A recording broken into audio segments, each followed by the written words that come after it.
sheekadan toddobaadkan idinku haynana carruurey waxay ku saabsan tahay boqoraddii kibirleyda ahayd iyo casharkii aabbaheed u dhigay anse ku bilaabo ee waxa la yidhi beri hore waa beri hore ee waxa jiray boqor caan ahaa waxuu ka telin jiray boqortooyo maamuli jirtay deegaano ballaadhan ubadna wuxuu lahaa gabadh keliya waxay ahayd gabadh qurux badan cilmi iyo aqoon badanna baratay balse aqoonta iyo cilmiga ilaahay siiyey ayay kibir iyo isla weyne ka qaaday dadkii ay deegaanka kula nooleedoo dhan waxay u arki jirtay inay iyadu ka mudan tahay ka qurux badan tahay oo ka caqli badan tahay arrintan waxay dhaxal siisay isla weyne iyo kibir iyo inay kelideed noqoto boqorka dhalay ee aabbaheedna muddo dambe ayay xaaladani warwar ku abuurtay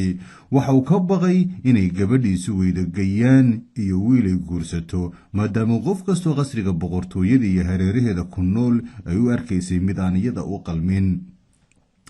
muddo kadib ayuu boqorka fakeray wuxuuna markii dambe abaabulay xaflad wuxuu casumad iyo martiqaad u fidiyey wiilasha aan weli guursan ay dhaleen ragga maalqabeennada ah iyo boqorrada ku nool deegaankiisa wuxuuna ku wargeliyey in gabadhiisu ay tahay guurdoon oo wiilkay xafladda ka xulato uu u guurin doono maalmo kadibna waxaa qasriga boqortooyada u soo safray dhammaan raggii da'da yaraa ee aan weli guursan kuwooda maalqabeenka ah iyo kuwa boqorradu dhaleen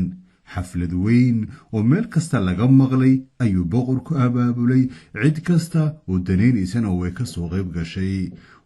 waxaa la isugu yimi hoolka qasriga boqortooyada halkaasoo ahayd goobtii loo ballamay inay xafladdu ka dhacdo wuxuuna aabbihii dhalay boqoradda kula teliyey inantiisa inay raggan ka xulato kii ay doonayso harase wuu u ogaa inay rag badan oo guur ugu soo bandhigay u diiday markase wuxuu u sheegay inay tahay fursaddii ugu dambaysay ee wiil gayaankeeda ku xulan karto markii xafladdu bilaabmatay ee qasriga boqortooyada la isugu soo ururay cashe kadib dadkiina la isbaray ayaa aabbihii waxa uu yeedhay wiilashii gayaanka ahaa ee gurdoonka ahaa oo dhan iyo gabadhiisa wuxuu ku yidhi mid ka mida ka xula aabbo kii ugu horreeyey ayay ku tiri waa mid gaaban haddana buuran weliba bidaar leh kii ku xigana waxay tiri waa mid dheer oo caato ah kanna waa mid gaaban kan kalena waa mid foolxun kan ugu dambeeyey oo isaguna ah wiil yar oo boqora ayay isaga si xun u bahdishay waxaa tiri bal doqonkan eega foolxumada wuxuu kaga daray nacasnimada wuxuu madaxa ku wataa taashkii carruurta yaryara wuxuuna leeyahay gadhyuuban oo afka shimbiraha u eeg muxuu foolxumadiisa halkan ka soo doonay kana may soo hungureeyey aad ayay u bahdishay dadkii hoolka joogoo dhanna way maqleen oo wiilkii yaraa ee boqorkaha ayay ka maadsadeen arrintanise ma cajabin aabbaha dhalay deegaankii oo dhanna waxaa wiilkii yaraa ee boqorkaha looga bixiyey galyuub boqorka gabadha dhalena aad ayuu uga xumaaday wuxuu ka xanaaqay sida ay gabadhiisu u bahdishay wiilka gayaankeeda ee guurka u soo doontay wuxuuna yidhi waxaan ilaahay ugu dhaaranayaa ninka ugu horreeya ee dawarsadaha ah ee qasriga boqortooyadeenna u soo dawarsiga tagay inaan kuu guriyo isagoo si ba'an u cadhaysan maalmo kadibna waxaa qasriga boqortooyada dawarsi iyo tuugsi u yimi wiil dhallinyaro ah oo baahan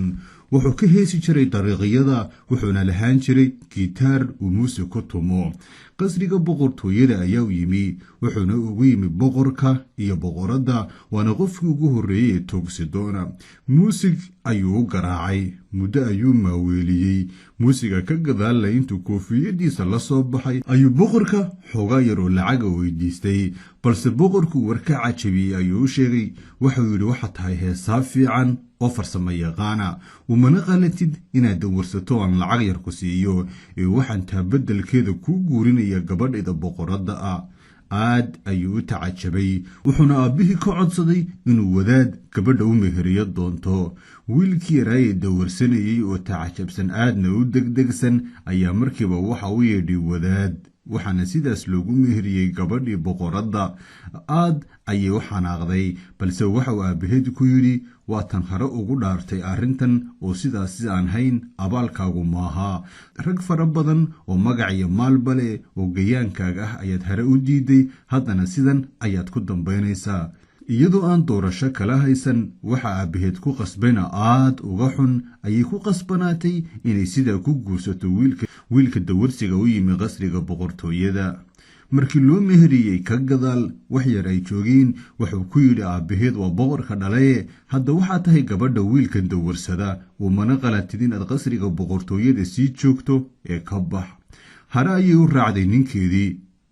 iyaga oo hanti ka wata gitaarkii ay ku dawarsanayeen. muddo markay duurka sii socdeen ayay martay beero waaweyn oo cagaaran oo qurux badan. waxay ku tidhi beerahan yaa iskale quruxda badan leh. wuxuu ku yidhi boqor garyuub weligaa ma maqashay? waxay tidhi haa, waa boqorkii aan caayeen magaca garyuub u bixiyey, isaga ayaa iskale ayuu ku yidhi. haddaad berigaa aanad aflagaadayn lahayn waad guursan lahayd, maanta adiga ayaa lahaan lahaa beerahan waaweyn. aad ayay uga xumaatay weyna oyday. waxay tidhi nasiib darniye. muddo ayay iska sii socdeen. waxay mareen beero kaloo qurux badan, magaalooyin qasriyo waaweyn iyo suuqyo kala duwan leh oo dhammaanteed cajabiyey. markastay tidhaahda dhulkan iyo magaalooyinkan yaa iskalena wuxuu ugu jawaabaa waxa iskale boqor garyuub. waxay ku tidhi doqonnimo iyo kibir ayay qaatay. haddaan boqor garyuub guursan lahaa maanta waxaan noqon lahaa boqorad hantile. intuu xanaaqay ayuu ku yidhi maantoo dhan waxaad ka hadlaysaa rag kale, anigu kuma cajabin miyaa? hadda aniga ayaa ninkaagii ah, haddaan boqor ahay iyo haddaan dawarsado ahayba waa inaad sidaa ku qanacdaa. kadibna hare ayuu u soo kaxaystay iyadoo sii ooyeysa oo weli niyad xumaan iyo calool xumaani hayso. muddo markii duurka iyo ay cidla a lugeynayeen ayay waxay ku soo baxeen mutullo yar. waa buule, wuxuu ka dhex dhisan yahay ay cidla-a dhexdeeda. waa buul foolxun. sheedda ayay ka aragtay, waxayna ku tidhi buulkan foosha xunlayaa iskale isaga. wuu eegay, wuxuu ku yidhi kan buul maahe waa mutulle, waana gurigeenna dhabta ah, labadeenna ayaa leh hadda laga bilaabo oo waa halkan ku noolaan doono. aad ayay mar kale u murugootay oo u xanaaqday, balse murugada iyo xanaaqu waxba hadda kama bedeli karaan nolosheeda oo kibirka iyo isla weynidii hore ayaa halaagay. markay sheedda ka aragtay halka ay ku noolaan doonto, foolxumadeeda iyo siday nolosheeda hore ahaan jirtay ayay muruga u bilaabantay. balse ma dhegaysan wiilka dawarsadaha ee la soo siiyey gabadhani. waxau ku yidhi waxaasoo dhanba iska ilow, halkan ayaynu nagu hanti leenahay oo kuna noolaanaynaa. wuxuu ahaa guri yar oo gaaban, waxaana ku qasbanayd markay soo gasho inay gurguurato. kadinka markayse soo taagtay bay tiri waan daalanahay, haraadna wii hayaaye adeegihii meeyey. waxuu ku yidhi halkan adeega lagama yaqaano, adiga ayaa inoo adeegaya, aniga lafteydu waan daalanahay ee shaah iisoo kari.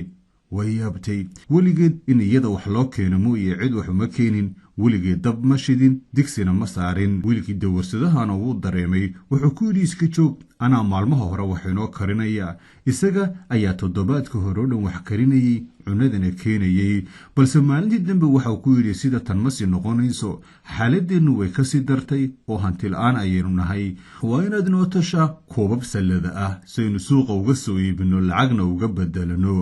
weligeed wax ma toolin ee markii ay isku dayday ayaa muxaadhkii ay wax ku tolaysay gacanta ka muday, kadibna dhiig ayaa qulqulay. wuu xanaaqay oo wuxuu ku yidhi dhannaba kuma fiicnid, waxba ha tolin ee weelka aan suuqa dhigay kaalay iibi oo halkaas lacag inooga soo saar. suuqa ayay fadhiisatay iyadoo ka baqanaysa inay dadku gartaan in boqoradii quruxda badnayd sida tan loo bahdilay allana dulleeyey. balse dadku ma garanayn ee quruxdeeda darteed ayaa weelkii hare looga iibsaday maalintii hore. maalintii dambe ayayse mucjisa dhacday. iyadoo bannaanka fadhida ayaa weelkeedii waxa yimi wiil kibir badan oo faras eryanaya. intuu weelkeedii jiidhsiiyey faraska uu ka burburiyey ayuuna ka cararay. iyadoo ooyeysa ayay habeenkii ninkeedii u timi. wixii dhacay ayay u sheegtay iyo sida weelkeedii wiil kibir badani uga burburiyey. wuu ku xanaaqay. wuxuu ku yidhi nolosha meel laba kuma fiicnid, waadigaa haddana na weel tiray, hantina ma haysano. waxaan doonayaa hadda laga bilaabay inaad adeegto ka noqoto qasriga boqortooyada boqorka gardhuub oo aad kijada uga adeegto.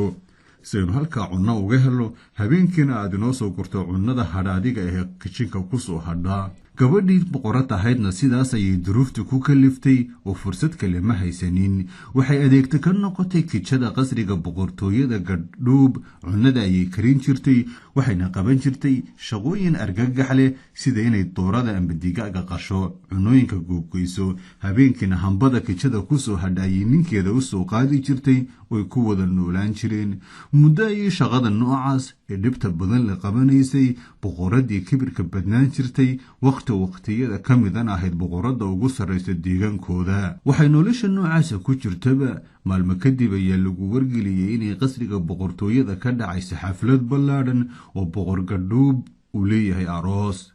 waxaa loo sheegay inay xilli hore soo gasha shaqada hoolka xafladdu ka dhacaysana adeegta ka noqoto markii hoolka xafladda soo gashay iyadoo weliba baahi iyo gaajo darani hayso ayay la tacajabtay noocyada kala duwana cunooyinka hoolka lagu sharaxay iyo iyada baahida haysa iyo siday nolosheedii hore ahaan jirtay kolba dhan ayay eegtay wiilkii adeega la dhigayay oo ka yaabay baahida haysa ayaa xoogaa cunaa u dhiibay oo jeebka ugu guray kadibna adeegii ayay sii waday waxayna doonaysay inay cunadan yare macaan caawa qaadato ay kula caroodo gurigii ninkeeda dawarsadaha ay kula noolayd balse muddo yar kadib waxaa hoolka xafladda soo galay boqor gadhuub wuxuuna yidhi waa maxay gabadhan quruxda badan le aad adeegtada ka dhigteen ee aanan deegaankeenna hare ugu arag magacaa way xishootay magaceediina way sheegi kari weyday waxuu ku yidhi kaalay oo masraxa igula ciyaar kumaba arag gabadh kaa qurux badane way xishootay mar kale waxay tidhi maya anigu ma ciyaarayo dharka ay gashantahay ee googo'an iyo noocay u labisan tahay ayay la qajishay way ka xishootay inay masraxa tagto balse wuu soo jiiday oo isla masraxa ayuu keenay markay masraxa timi ee sir boqorka la ciyaarna waxa ka soo daadatay cunadii ay jeebka ku guratay ee doonaysay inay caawa ninkeeda la cunto dadkii xafladda yimi oo dhan ayaa arkay markay cunadii ka soo daadatay ayay dadkii xafladda yimi oo dhani mar keliya qosol isku dareen waxayna la yaabeen gabadhan daada yar leh quruxda badan ee haddana baahida darani haysay ay ku kaliftay inay cunno xaddo jeebkana ku gurato intay xishootay aragtayna inay ceebowday ayay iyada ooyeysa hoolka isaga dhex baxday oo bannaanka u carartay waxa ahayd xaalad murugo badan leh oo aysan nolosheeda weligeed hare u soo marin balse waxaa ka soo daba cararay boqorka wuxuu ku yidhi dhegayso ma aha arrinku sidaad moodayso ninkii dawarsanayey ee gurigiina yimi ee muusiga tumayey wuxuu ahaa aniga ninkii fariska watay ee weelka kaa burburiyeyna wuxuu ahaa aniga waxaan sidaasoo dhan u sameeyey inaan bedelo oo burburiyo kibirka iyo isla weynida aad la nooshahay ninka cunnada jeebka kugu riday haddana dadka hortiisa kugu fadeexaday ee kaa soo daadiyey waa aniga waxaan doonayay inaan ku diso xanuunka iyo murugada ay leedahay marka dadka lagu hor fadeexadayo dad kale sidii aad aniga ii gashay waagii aanimi xafladdii qasriga boqortooyadiina ka dhacday ee aad ummadda horteeda igu ceebaysay aad ayay u murugootay waxay tidhi waan ka xumahay wixii kugu dhacay xanuunka iyo dhibta kibirku leeyahayna waan dareemay boqor gadhuubna waxa uu ku yidhi hadda laga bilaabo waxaan u malaynayaa inaynu lamaano noqon karno waxaan filayaa inaad baratay dhibta iyo murugada ay leedahay isla weynida iyo kibirku wax yar kadibna isla hoolka ayuu ku soo celiyey wuxuuna ku yidhi xafladdan boqoradda ay u dhacaysay ee arooskeeda ahayd waa adiga waxaan filayaa inaad casharkan si fiican u baratay ayay uga raaligelisay kibirka iyo dulmiga ay ku samaysay boqor gadhuub waagii ay isbaranayeen waxay ku soo laabteen hoolka xafladda waxaana markiiba loo geliyey dhar qurux badan oo ah kan ay gashadaan haweenka arooska ee boqoradu waxaana xafladda mar keliya ka soo dhex muuqday aabbaheed wuxuuna u sheegay inuu hakane cashar uu nolosheeda wax ku baray mustaqbalkana anfici doona sheekada tan waxaan ka baranaynaa carruurey dhibta jabka iyo halaaga laga dhaxlo isla weynida iyo kibirka